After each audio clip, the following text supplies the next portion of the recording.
Paragraph ప్రశ్నలు, పద్యం ప్రశ్నలు కాకుండా జనరల్ తెలుగు క్వశ్చన్స్ అడుగుతున్నాను, గబగబా అయిపోతాయని. అవి 41 నుంచి ఉన్నాయి. దాశరథి రంగాచార్య ఎక్కడ జన్మించారు? మహబూబ్ నగర్. సంగం లక్ష్మీబాయి ఏ శాఖలో పనిచేశారు? వ్యవసాయ శాఖలో. మొదటి ప్రపంచ యుద్ధంతో పాటు భూమి మీద పడినవాడు?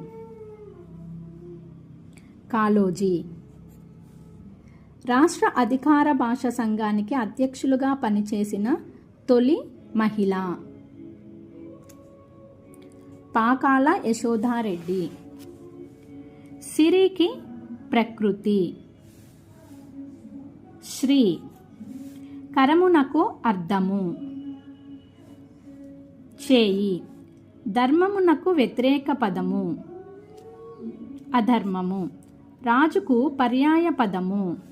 చంద్రుడు. పద్మనాభుడు ఉత్పత్తి? పద్మము నాభియందు కలవాడు. అయ్యవసరము సంధి పేరు? త్రికసంధి. ముక్కంటి సమాసము పేరు? బహువ్రీహి సమాసము. మారేడు నీవని మారేడు దళములు తెచ్చాను. ఏ అలంకారము? యమకలంకారము. యమకము. యమకము. నా చేత పుస్తకము చదవబడింది. ఇది ఏ వాక్యము? కర్మణి వాక్యము. శార్దూలానికి గణాలు?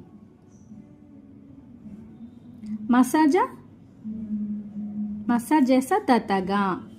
మాతృభాష నిర్వచనాలలో సరి అయినది. వ్యక్తి తాను భాషను అభ్యసిస్తున్నాననే స్పృహ లేకుండా అలవర్చుకున్నది.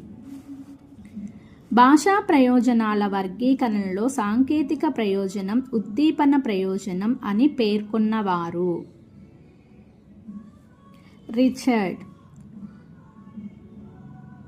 వాచికాభినయంతో పాటు అంగికాభినయం చేస్తూ పాడే గీతాలు? అభినయ గీతాలు. Thank you.